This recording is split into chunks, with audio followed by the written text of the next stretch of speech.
हाँ जी, शुरू करें। वो पीछे वाले जो भाई हैं मेरे पत्रकार भाई, कोई और सब संतुष्ट है ना?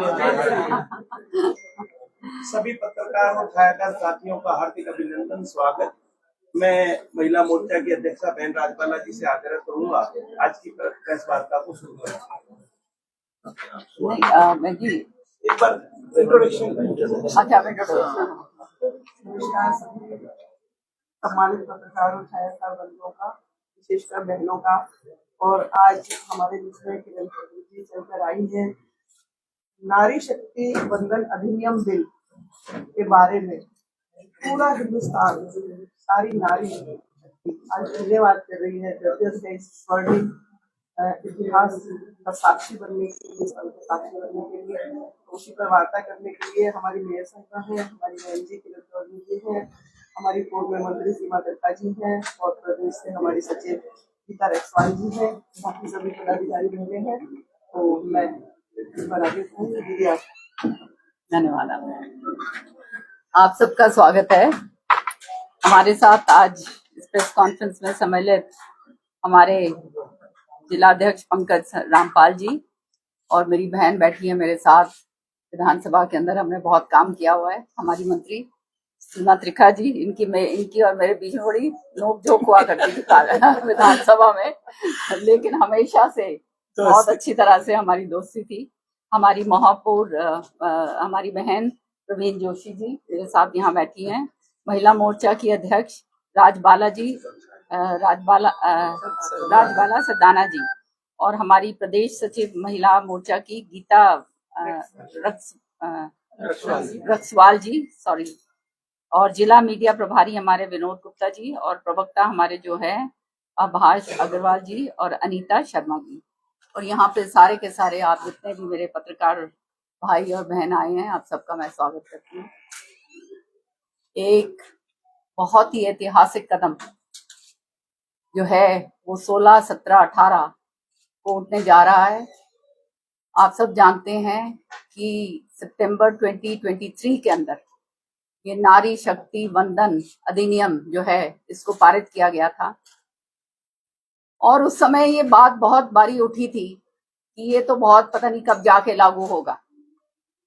लेकिन हमारे माननीय प्रधानमंत्री मोदी जी की इच्छा शक्ति के कारण और जो उनका संकल्प है कि महिलाओं का सशक्तिकरण जो है करना बहुत अनिवार्य है, और खास तौर से जब आधी आबादी जो है हमारी वो जो है महिलाओं की है, तो उनको आगे लेकर आना ये जो है हमारा दायित्व बनता है।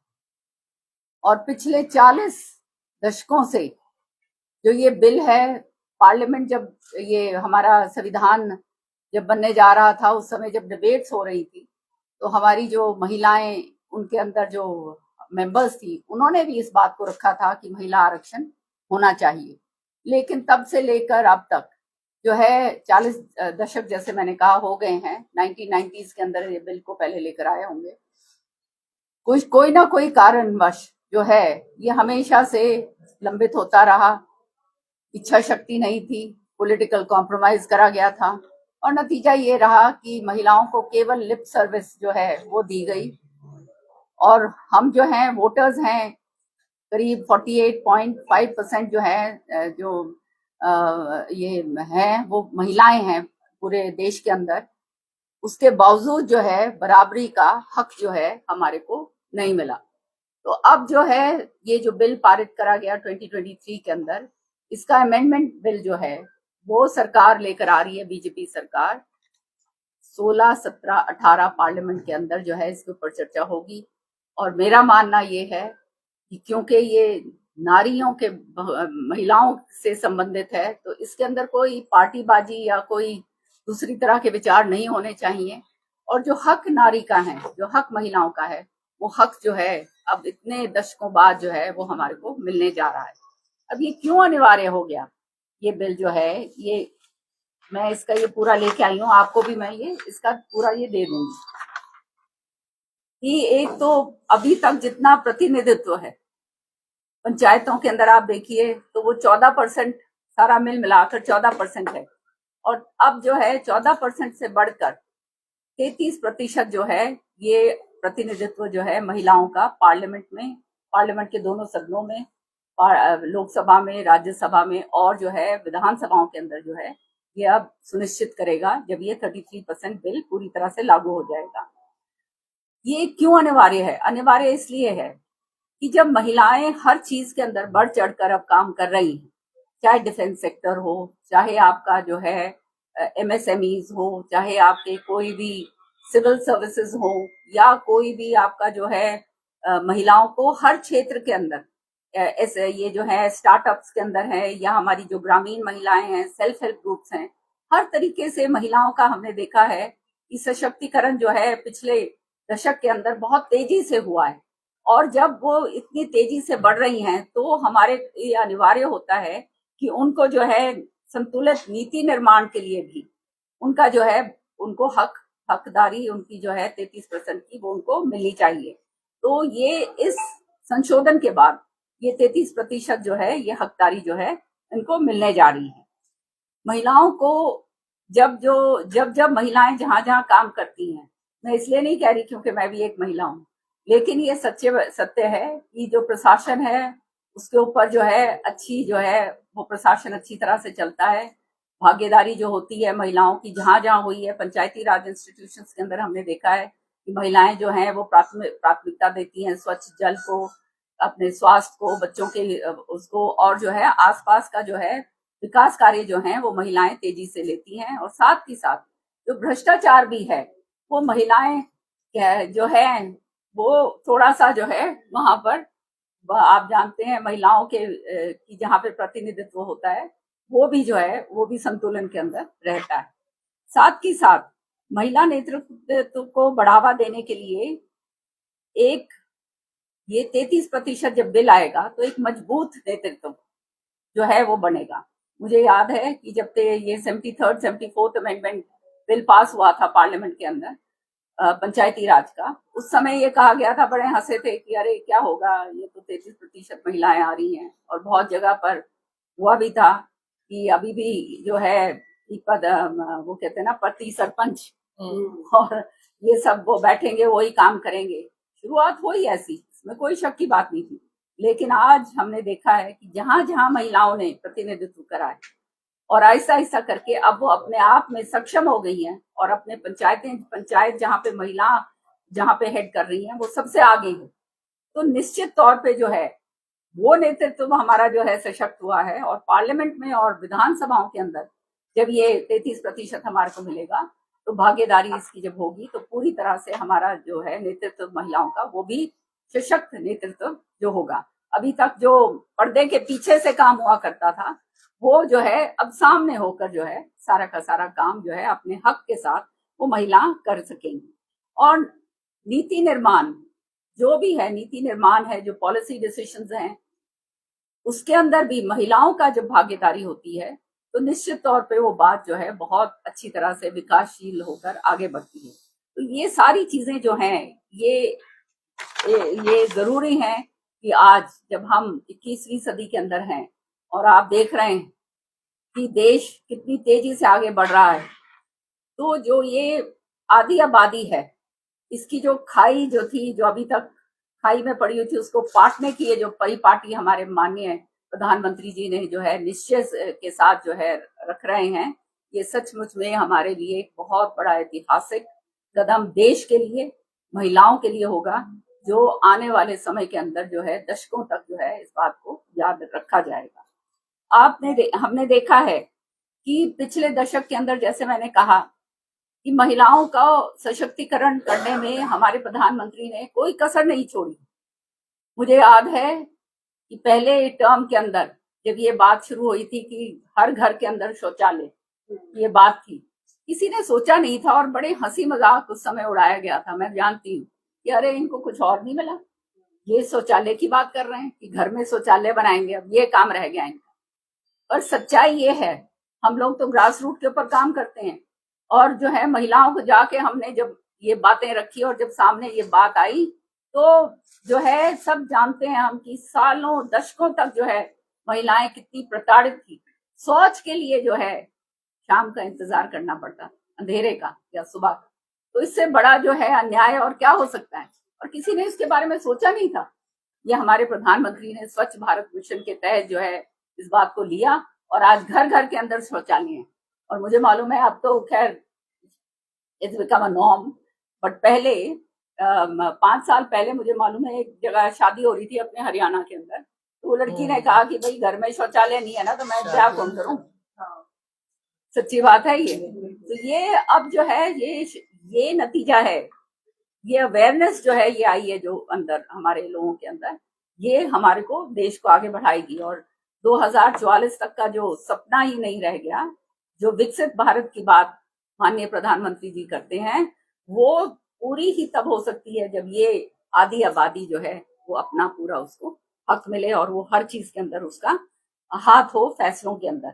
43%, 72% जो है घर जो है वो महिलाओं के नाम करे गए। कितनी बड़ी बात। अब जो है घर वाले जो हैं वो उस महिला को बहुत ही दूसरी अच्छी नजर से देखेंगे कि हाँ भाई अब तो ये तो घर की मालकिन है। वैसे तो घर में आप लोग के माताएं बहनें हैं, लेकिन जो है, और आप भी जानते हैं कि उनके बिना काम नहीं चल सकता, लेकिन अब जो है अपने हक से जो भी आगे आएंगी तो उसका नतीजा ही अलग होता है। 43% जो है महिलाएं जो हैं वो स्टेम की ग्रेजुएट हो चुकी है। कितनी बड़ी बात। और मुद्रा योजना के तहत 69% महिला जो हैं उनको ऋण मिला है। 69% महिलाओं ने ऋण लिया है। सेल्फ हेल्प ग्रुप्स की योजना एक ऐसी पहल थी कि जहां गांव-गांव के अंदर, मतलब घर-घर के अंदर जो है उसमें महिलाएं जो हैं चूल्हा जो है जब जलता था तो वो पूरा का पूरा जो है धुआं और सबके अंदर रहती थी, और कितना ज्यादा उनके साथ आप जानते हो फेफड़ों के अंदर और कितनी सारी बीमारियां फैलती हैं। तो उज्ज्वला योजना शुरू करी माननीय प्रधानमंत्री जी ने, और उसके तहत 10 करोड़ एलपीजी कनेक्शन दिए गए। मुझे ध्यान आता है चौधरी सुरेंद्र सिंह जी जब मेंबर ऑफ पार्लियामेंट थे तब कूपन दिए जाते थे, याद है सीमा जी? हाँ, कूपन दिए जाते थे, हर एक एमपी को कूपन मिलता था। आई थिंक 50 या 100 ऐसे कुछ कूपन मिलते थे, और वो कूपन जो है जिसको वो एमपी जारी करते थे उसी को गैस कनेक्शन मिला करता। और वो ब्लैक के अंदर भी बहुत सारा कुछ होता था। सारे आप लोग इसके भुगतभोगी हो गए, आप जानते हो, कोई लंबी चौड़ी कहानी नहीं है। 20 साल पहले की बात है, 20 साल पहले की बात है ये। तो मैंने तो देखा हुआ है। आज जो है हक से जो है आप एक फोन कॉल के ऊपर आप जो है अपना सिलेंडर आप बुक कर सकते हैं, आपके घर के अंदर आपको जो है वो सिलेंडर आपको मिलता है। तो कितनी बड़ी बात है ये जो है, किसी ने सोचा? क्योंकि कौन, किसको फर्क पड़ता है इन चीजों का? फर्क पड़ता है सबसे ज्यादा महिलाओं के ऊपर जो है इसका फर्क आता है। तो इसमें जो है जल जीवन मिशन के अंदर पानी भी जो है एक बहुत बड़ा अहम मुद्दा है। और पानी अगर घर के अंदर आता है, टोकरियां ले लेके अभी भी आती हैं, ऐसी बात नहीं है, बहुत सारे गांव के अंदर है, मैं ये नहीं कहती नहीं है, लेकिन जो है मोर देन आई थिंक 70% जो है कवरेज हो चुकी है। और जो पहले खेतों के अंदर और वो कुओं के ऊपर जाकर जो है टोकरियां ले लेकर ढो ढो के सिर के ऊपर लेके आती थी, गर्दन के भी जो है पूरा पूरा उनकी खराब हो जाती थी, वो सारी चीजें जो है ये खत्म हो गई हैं।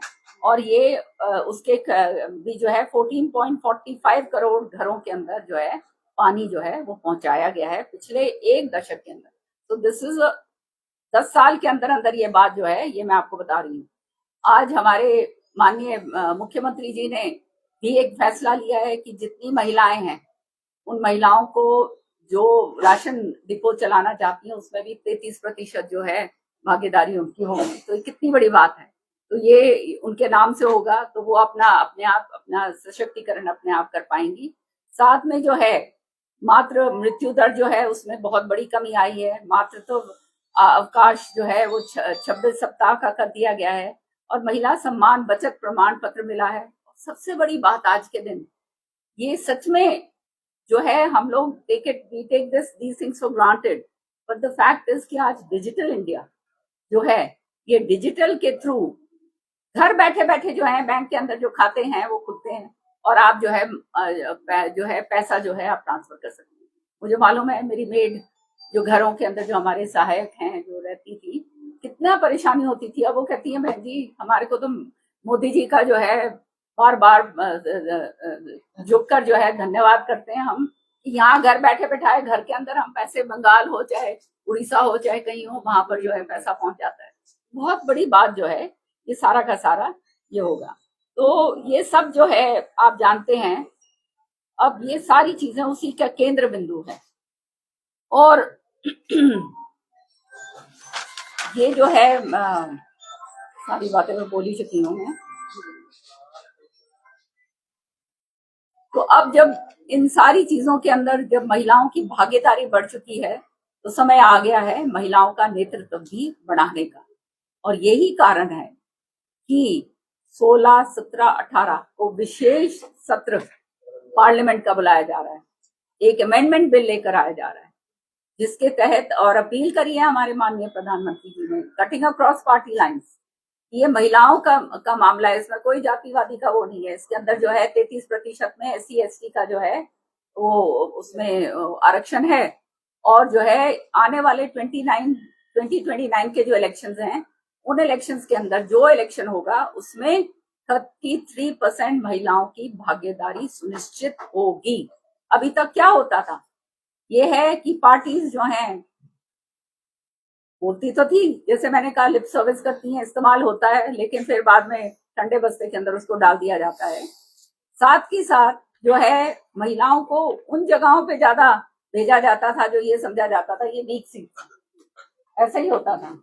लेकिन अब जो है इस बिल के जरिए आप देखिएगा वो सीट सुनिश्चित होंगी सारी की सारी, और जो है महिलाएं जो है अपने हक के साथ जो है वहां पर अपना वो रख सकेंगी। साथ में पूरा आज केवल भारत के लिए ही नहीं, पूरा विश्व भर के अंदर ये हैरानी है कि जो हमारी सबसे बड़ी, India is one of our biggest largest democracies, कि हम ये काम करने जा रहे हैं।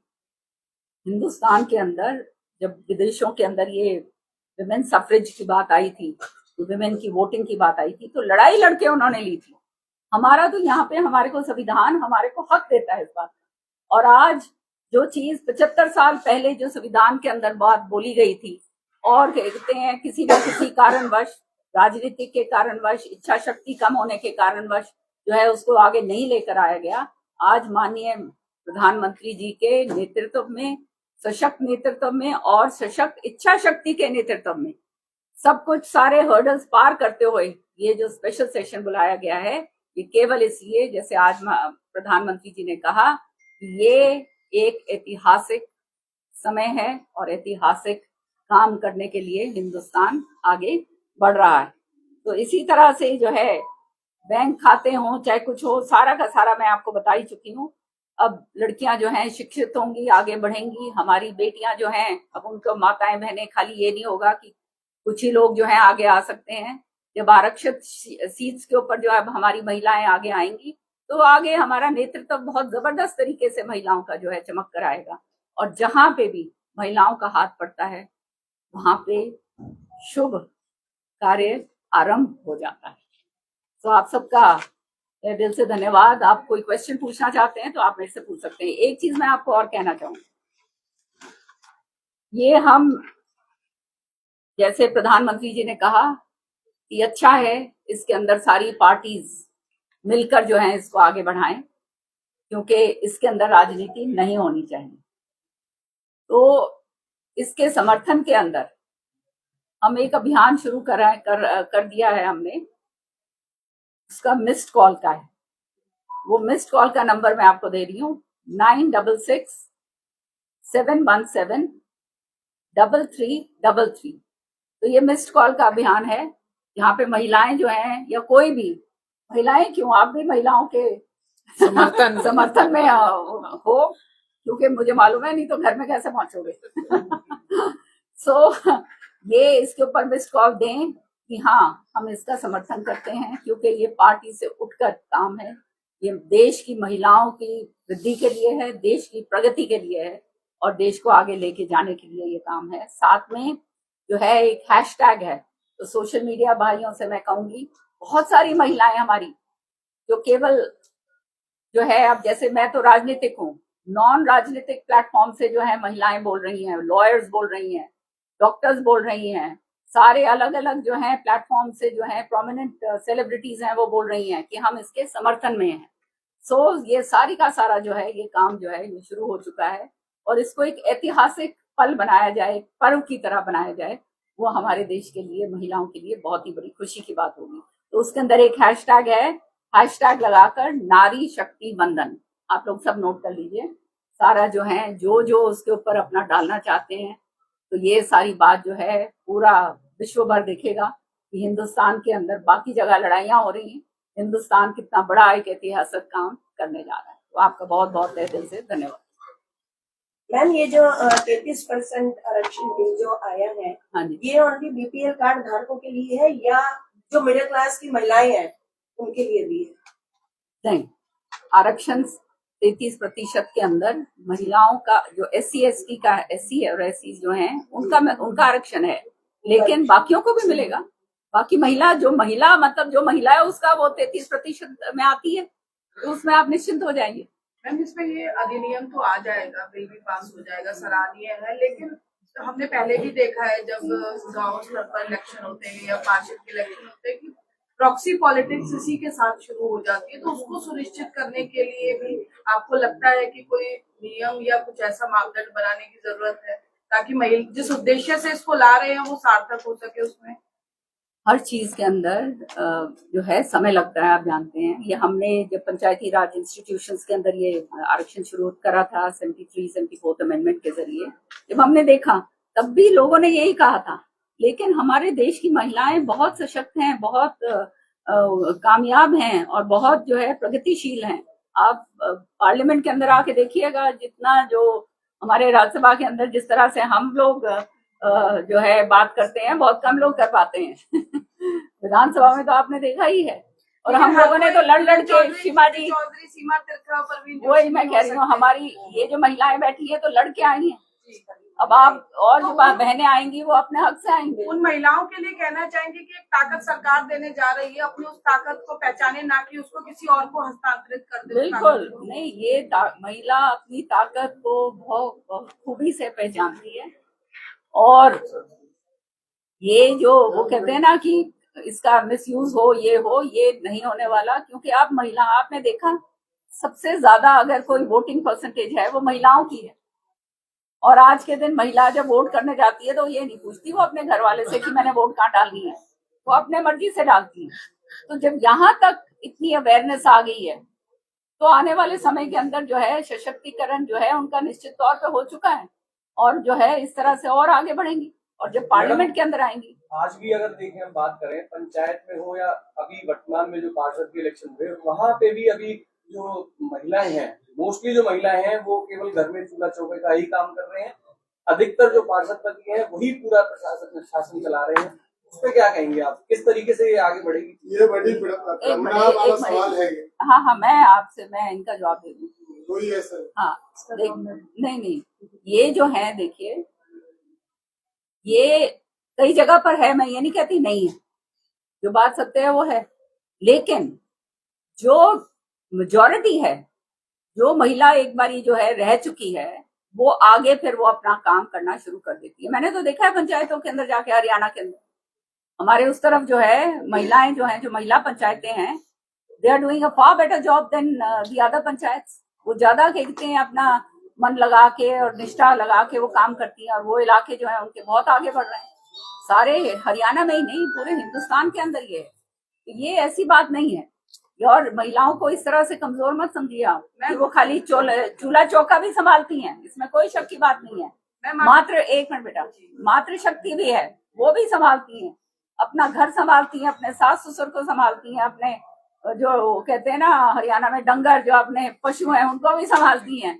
और भाई ये जब काम आता है वो भी संभालती है। मगर मैम, ज्यादातर हम जब देखते हैं कहीं अगर कोई किसी वार्ड में अगर कोई मुहूर्त होना होता है, कोई शिलान्यास होता है, तो वहाँ पे पार्षद पति ही आगे होते हैं। वो तो केवल नाम मात्र, नहीं वो पूरे नहीं दे पाती। और मैडम पूरे इलाके में अगर पूछेंगे उस वार्ड के अंदर के पार्षद कौन है, तो पति का नाम आता है, कभी को कोई नहीं जानता। आप आरक्षण की बात करें, महिला को आपका जवाब मैं देती हूँ। नहीं, आप जो कह रहे हैं ये बात किसी हद तक सत्य है, बिल्कुल इसमें कोई शक की बात नहीं है। लेकिन पार्लियामेंट के अंदर जो अंदर बैठेगी, सुनो मेरी बात ना, लोकसभा में राज्यसभा में जो बैठेंगी वो पति तो बैठ नहीं सकता, ना कोई और बैठ सकता। विधानसभा के अंदर जब बैठेगी तो खुद बैठेगी। बार कलम तो पति की चलती है। कलम जो है कलम से नहीं होता, वहीं पे अंदर चलती है कलम। आप पूछो सीमा जी से, हम तो विधानसभा में 20 कितने साल लगा दिया भाई, सारी उम्र निकाल दी। सारा का सारा जो है आहिस्ता आहिस्ता करके सारा सशक्तिकरण होता है। हम प्रतिपक्ष के साथ बात कर रहे हैं। हाँ, और आपके बराबर में सीमा तिरखा जी बैठी हुई है, साहिबा बैठी हुई है। खाली सदन में खाली महिलाओं को बैठाने से आरक्षण नहीं मिलता, धरातल पर काम महिला भी करेगी, फील्ड में जाकर के वो नारियल भी महिलाएं बोलेंगी, काम को भी महिला देगी। देखेंगे आने वाले समय में बदलाव खुद नहीं आप अभी और बदलाव होंगे बाद में।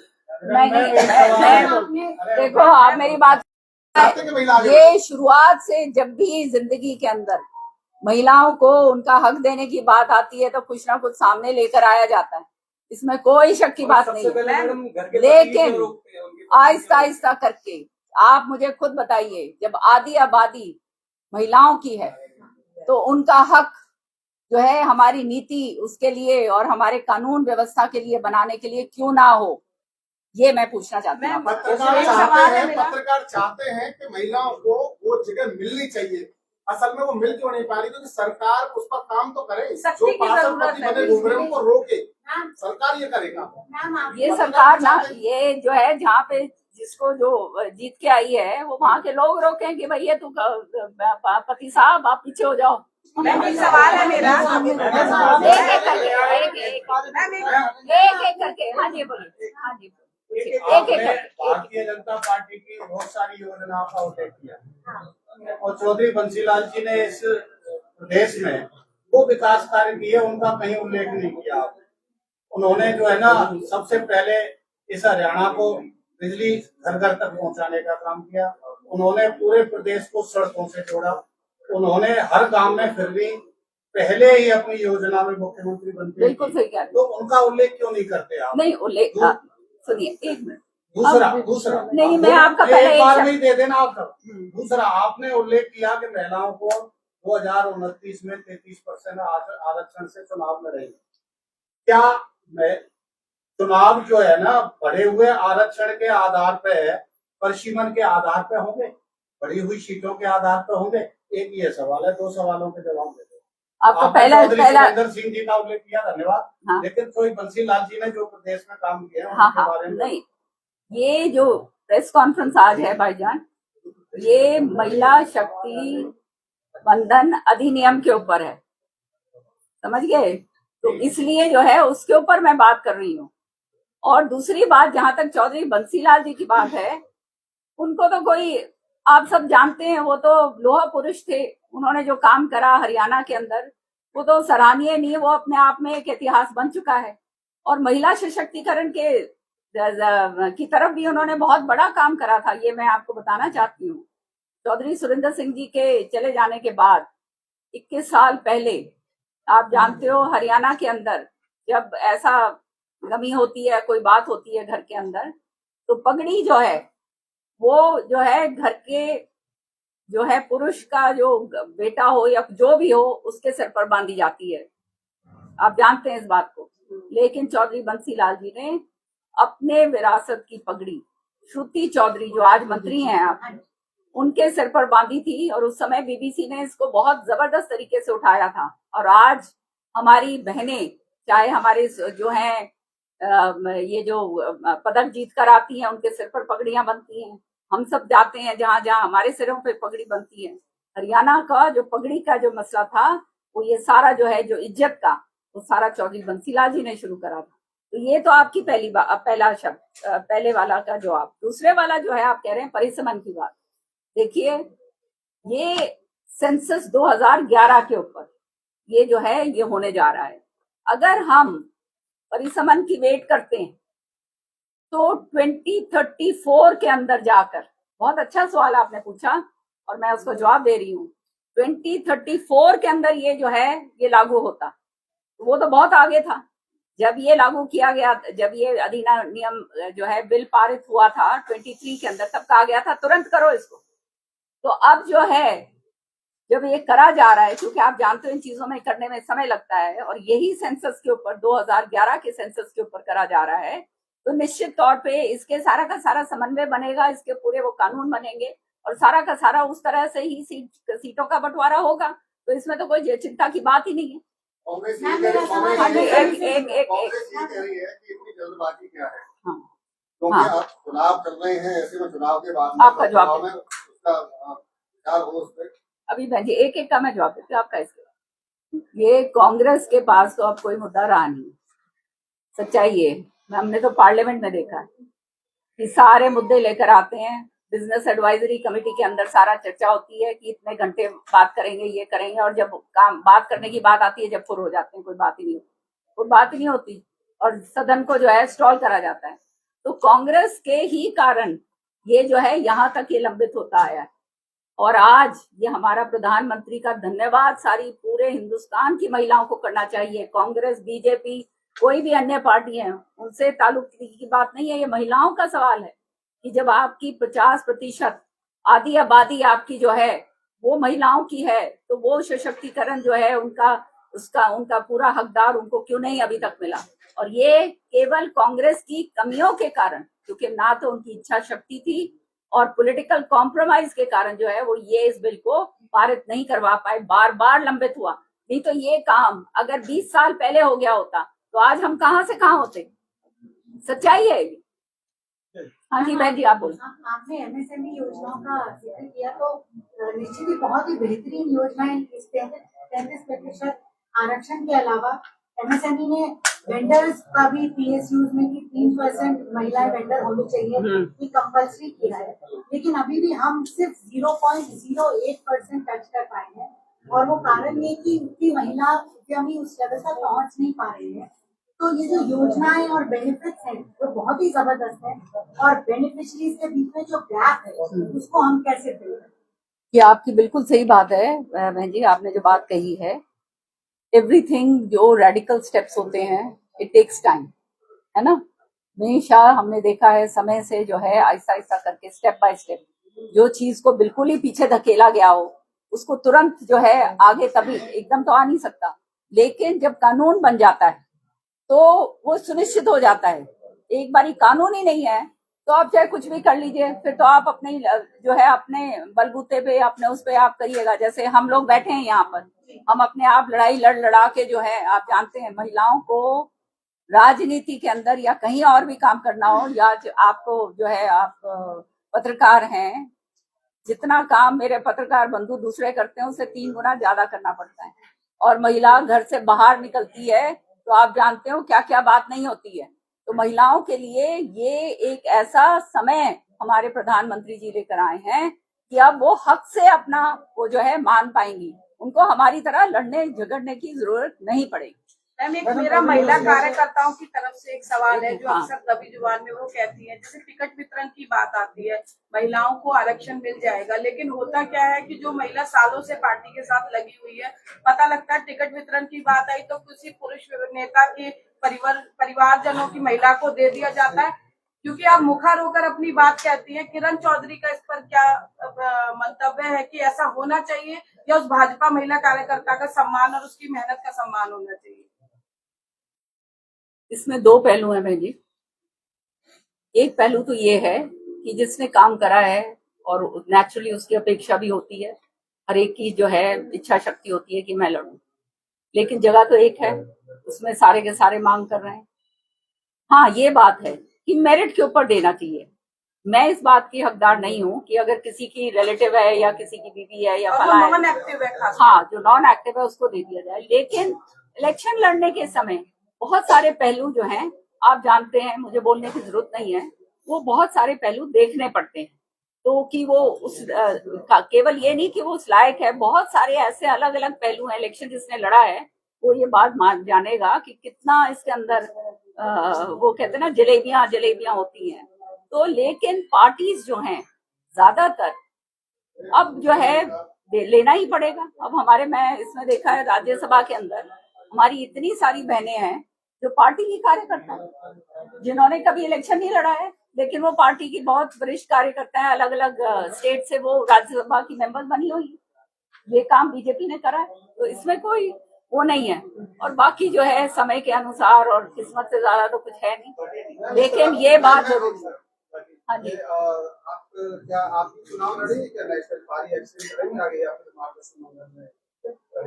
इसी से जुड़ा हुआ सवाल है, एक्सटेंड कर रहे हैं इस सवाल को। आप भाजपा ने आपको मौका दिया, आप राज्यसभा का कार्यकाल आपका पूरा हो गया, और लेकिन उसके बाद भी आप चुप नहीं बैठी, सक्रिय है लगातार। अच्छी बात। तो क्या प्रदेश की राजनीति करेंगी? प्रदेश की राजनीति में तो आपने मीडिया को सर्वे कर रखा है, तो क्या ये माना जाए कि आगे इन फ्यूचर आप केंद्र की राजनीति? केंद्र और राज्य की बात नहीं है, कार्यकर्ता। और ये जो है हरियाणा के अंदर मुझे 21 साल हो गए हैं जी काम करते हुए, तो ऐसे तो छोड़ के तो नहीं निकल सकते बहुत सारे लोगों की अपेक्षा मेरे साथ है, तो मैं तो, और जब समाज के अंदर जब काम करना शुरू करा है तो कभी रिटायर तो होता नहीं आदमी।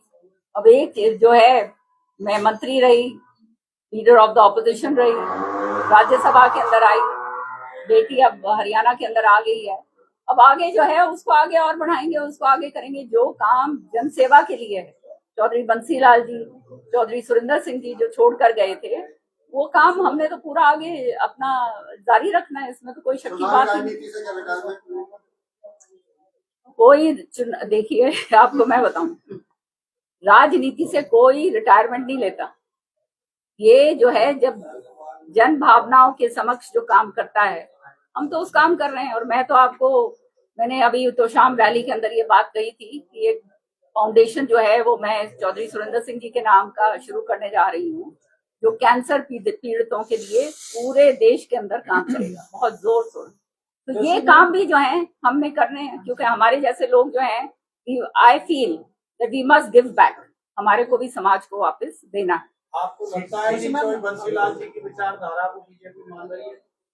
चौधरी बंसीलाल जी की विचारधारा के साथ काम करा है बीजेपी ने। ये तो इकट्ठे मिलकर उन्होंने सरकार चलाई है भाईजान। मैम, कांग्रेस में जो स्थिति चल रही है, आपको क्या लगता है नेतृत्व की? और चौधरी बंसीलाल जी की विचारधारा विकास की थी, सबको सम्मिलित करके इंक्लूसिव थी, वो आज वही काम हो रहा है। कांग्रेस में जो बिखराव चल रहा है, आपको क्या लगता है, ये कांग्रेस में नेतृत्व की कमी है या कमजोर रणनीति है? और इसके लिए जिम्मेदार कौन? कांग्रेस के सच्चाई ये है, जिस दल के अंदर मैंने बहुत साल काम करा है, जहां पर संगठन ना हो और जहां सब कुछ जो है वेस्टेड इंटरेस्ट वो एक हाथों के अंदर दे दिया जाए और जो दूसरों को आगे बढ़ने ना दे, तो वो आगे कभी आगे नहीं हो सकता। कांग्रेस की क्या स्ट्रेंथ क्या थी? कांग्रेस की स्ट्रेंथ ये थी कि उसकी जो लीडरशिप थी, जबरदस्त लीडरशिप जो थी, सबके अपने अपने अपने अपने दायरे थे। अब मैं नाम ये आई तो दूसरी उसके लिए हूँ, अब ये चीज ना फिर आप लिखिएगा क्योंकि मेन उससे वो डाइग्रेस हो जाएगा। तो वो अलग अलग लीडर्स हैं, उनको अगर समन्वय बनाकर सबको साथ लेकर चला जाता तो निश्चित तौर पे जो है कांग्रेस आगे बढ़ती, लेकिन वो काम तो हुआ नहीं। वहां तो सारा कुछ जो है एक बाबू बेटे के हाथ में दे दिया गया। तो वो जब होता है तो फिर नेचुरली आप जानते हो फिर जो है दूसरे लोग कहाँ जाएंगे। आज वो स्थिति बन गई है हरियाणा के अंदर कि आइदर माय वे और द हाईवे, समझ रहे हो। तो इसके अंदर तो राजनीति ऐसे नहीं चलती। यहाँ पे बीजेपी के अंदर संगठन है। मैंने तो पिछले ये 2 सालों के अंदर ये देखा है, जिस तरह से संगठन संचालित होता है, जिस तरह से हैंड होल्डिंग होती है। आज ही मैं जैसे आई हूँ, सारी मेरी मैंने जो है वहां से केंद्र से बोल दिया गया, सारे के सारी तैयार बैठी है यहाँ पर। सारा कुछ कांग्रेस में नहीं है। वहां पर तो जो है, हाँ भाई तू अगर मेरा है तो तेरे को दे दूंगा, नहीं है तू मेरा तो जाए बाढ़ में, ये हाल है। ये नहीं देखा जाता वहां की मेरिट है या नहीं है। अगर तुम जो है तुम मेरे सामने खड़े होने लायक हो तो मैंने तुम्हारे को काट के खत्म कर देना है। राजनीति में मैं ये नहीं कहती कि बीजेपी में नहीं होता, ये होता है, सारी जगह होता है, लेकिन इस तरह से मुखर होकर ये काम नहीं होता। तो किरण जी ये मान के चले, कांग्रेस अगर आपको दोबारा कभी भविष्य में मौका देती है तो आप एक्सेप्ट नहीं करेंगे? मैं यहाँ पर बहुत संतुष्ट हूँ। मैं तो बल्कि सोच रही थी मेरे को बहुत पहले आ जाना चाहिए था। सच्चाई है। और अब मुझे केंद्र की छोटी टोली के अंदर भी लेकर आ गए हैं। और क्या मेरे जैसा काम, मैं तो काम करने वालों में से हूँ। मेरे को तो जो काम दिया जाता है ईमानदारी के साथ, बेदाग छवि के साथ मैंने काम करा है और वो मैं आगे करूंगी। मैडम कैसा फील कर रहे हो आप बैठ करके बीजेपी की तरफ से कर रहे हो, तो कैसा फील कर रहे हो ये तो बता दो। मेरे तो बहुत अच्छा फील कर रही हूँ। आज वो कहते हैं ना संतुष्ट, और बीजेपी ने पूरा मान सम्मान मुझे दिया है और उन्होंने रिकग्नाइज करा है मेरा काम। आज श्रुति चौधरी जी को जो है इतना मंत्रालय, कैबिनेट मिनिस्टर ही नहीं, केवल इतने बड़े बड़े 2 मंत्रालय दिए हैं, इरिगेशन का मंत्रालय और जो है WCD का, तो ये छोटी बात नहीं है।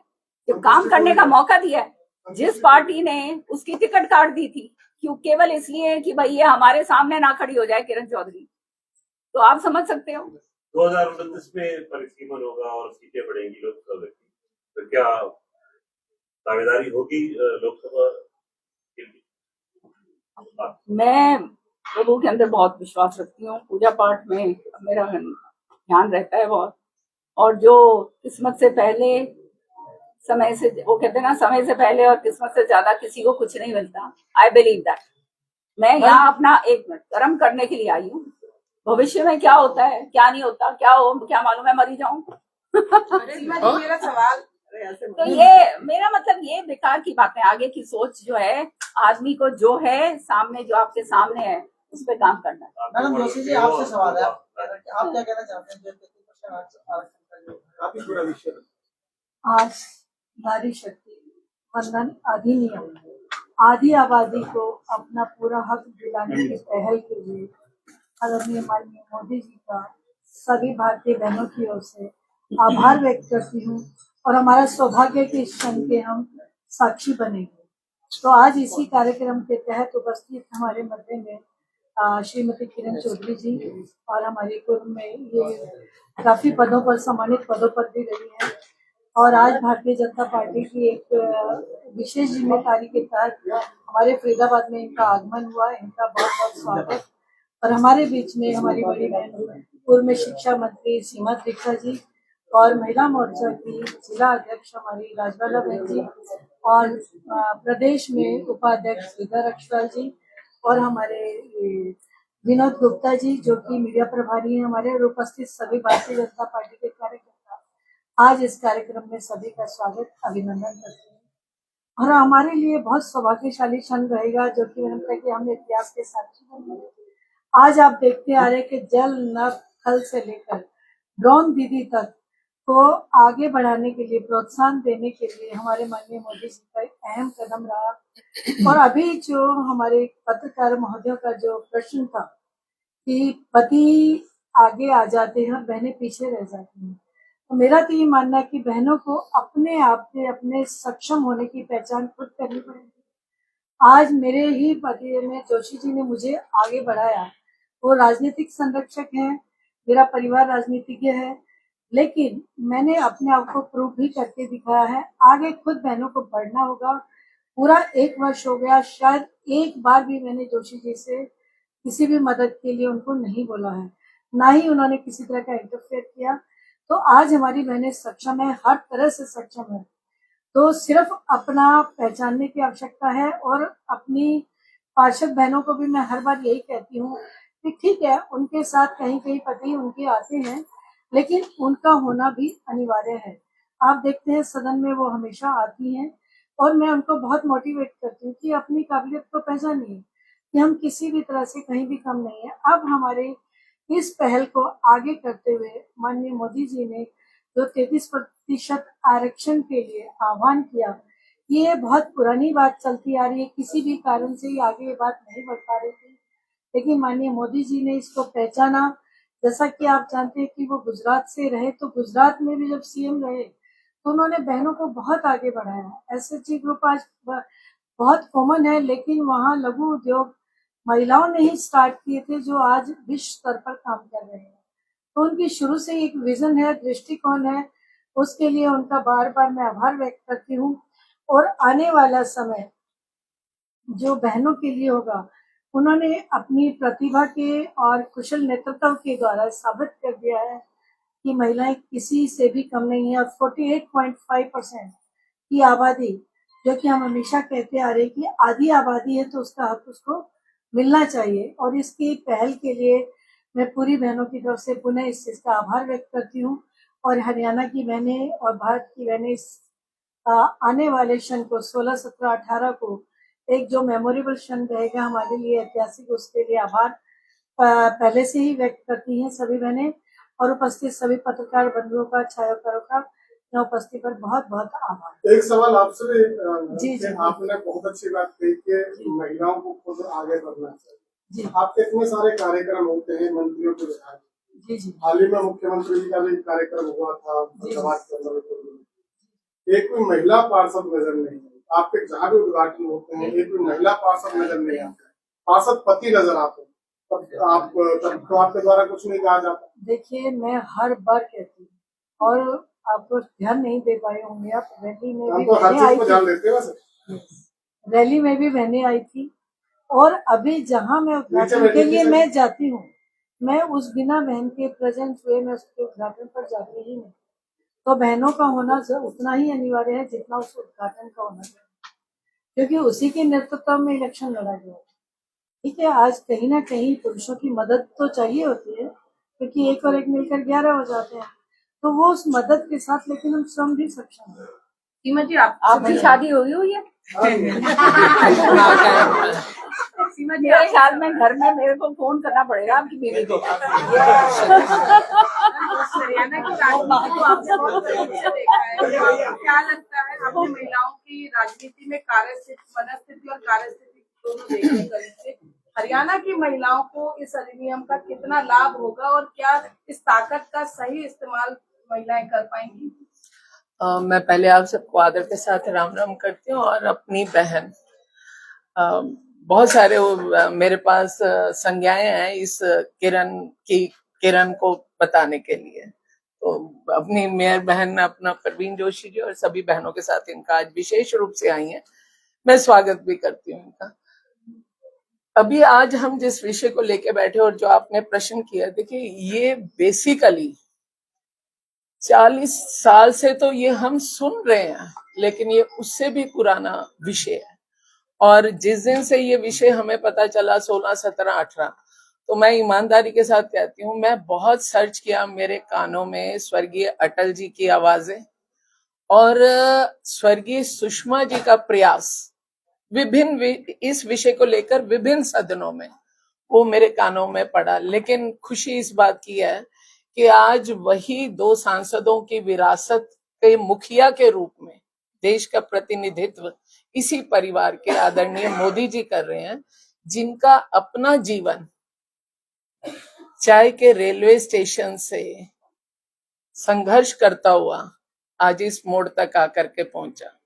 और जब उनके हाथ में कलम आई तो मैं इसकी शुरुआत, क्योंकि आज बहनों का विषय है, महिलाओं का विषय और राजनीति से सरोकार है, लेकिन आप सबके विषय इसमें कवर होंगे। ये मोदी जी का व्यक्तित्व रेलवे की उस मशक्कत से, परिवार के उस संघर्ष से, और फिर चलते चलते प्रचारक बन जाना, और चलते चलते जैसे उनकी जीवनी हम पढ़ते हैं कि वो कहीं कंदराओं गुफाओं में एक टाइम था कि वो डिसअपियर हो गए इस सारे जीवन से। मतलब उन्होंने स्पिरिचुअलिज्म, सही मायने में राजनीति जो है ना वो धर्म की पहली संतान है। अगर हमने इसमें धर्म और स्पिरिचुअलिज्म सही तरीके से लागू कर दिया तो आपको कहीं पर भी अन्याय वाला शब्द जो है मैं बोलूं वो इसमें दिखेगा नहीं। और जब बात महिलाओं की आई तो आप देखिए मोदी जी के कार्यकाल में ही उज्ज्वला योजना क्यों आई जो बहन से जुड़ती है। मोदी जी के ही कार्यकाल में एक वो योजना आई कि जब हमारी कोई बेटी, कोई बहू, कोई बहन जब वो माँ बनने की ओर अग्रसर होती है तो ये पहली बारी देश में हुआ कि उस बच्चे के लालन पालन के लिए भी एक सर्टेन राशि डिफाइन करके उस माँ को दी गई कि ये जिससे वो कुछ भी ना हो तो एक दिन में एक 200 ग्राम दूध, एक सेब और एक एग ले सके। तो ये जो एक विचारधारा होती है ना, पेन तो सबके पास आता है लेकिन विचारधारा बनती है उसके अपने जिंदगी के निजी तजुर्बे से, उसके अपनी मार्गदर्शिका रही है। आप हम सब जितने बैठे हैं ना, हमारा मार्गदर्शक नहीं बना कोई भी, हमारी सबसे पहली टीचर हम सब की माँ ही है। तो वो जो मार्गदर्शिका हमारी माँ रही है, जो संस्कार वो उसमें डालते हैं, जो मेरे में मेरी माँ ने डाले, आज मैं वो ही दुनिया में दिखाई दे रही हूँ, मेरे कर्तव्य उसी के अनुसार है। जो हमारे भाई, हमारी बहनें चुन करके आती हैं तो वो जो हमारे भाई हैं, मैं सोचती हूँ कि वो काउंसलिंग की जरूरत कहीं घर में हमारी उस बेटे की बड़ी माँ से होनी चाहिए कि बहू आगे है या बेटी आगे, वो आगे रहे। सलाह तो हम आप लोगों से भी ऑफ द स्क्रीन भी ले लेते हैं, बताओ ये मुश्किल होगी, कैसे करें। मुश्किल में हमें संभालने वाले आप जैसे भाई लोग भी होते हैं, बहनें भी होती हैं, लेकिन जब आप चेयर पर होते हैं तो उस चेयर की ही गरिमा बनी रहनी चाहिए, ये हम सबको ध्यान देना चाहिए। और इतना बड़ा जो बिल हमारे यहाँ पे पास होने जा रहा है, ये कौन से देश में पास होने जा रहा है जिसका नारा है भारत माता की जय? ये कौन सा देश है जहां पर सुबह उठ करके माँ के, महिला के, माँ के, कंजकों के, बेटों के पांव नहीं छूते, हम कंजकों के पांव छूते हैं। जिस शब्द को लेकर के भारतीय जनता पार्टी की सरकार प्रदेशों में और देश में आई, वो एक उनमें से था विश्व गुरु। और ये जो चीजें हैं, क्योंकि ये देश है अहिल्याबाई का, ये देश है रानी झांसी की रानी का, ये देश अगर हम अपने सनातन में जाएं तो ये सीता का भी देश है। तो ये जो हमारे पास इतने उदाहरण है हमारे इतिहास के, आज उन उदाहरणों को दोबारा जीवित करने का एक प्रयास है, ताकि बहनें जो हैं सिर्फ और सिर्फ तकदीर लिखने के लिए भी कलम उठाएं, तदबीर बनाने के लिए भी उठाएं कदम, और तस्वीर को बदल करके एक स्वर्णिम युग की शुरुआत करें। इसके लिए मैं हृदय की गहराइयों से सभी बहनों के साथ भाइयों को भी संजोते हुए आदरणीय मोदी जी का दिल से धन्यवाद करती हूँ, आभार व्यक्त करती हूँ कि एक बहुत सुनहरी मौका दिया उन्होंने कि 33% आज हम मान लेंगे कि 33% बहनें जो हैं जब एक से एक मिलकर के कदम आगे बढ़ाएंगी तो निश्चित रूप से वो कदम और वो कलम न्याय की ओर अग्रसर होगी। इन्हीं शब्दों के साथ धन्यवाद।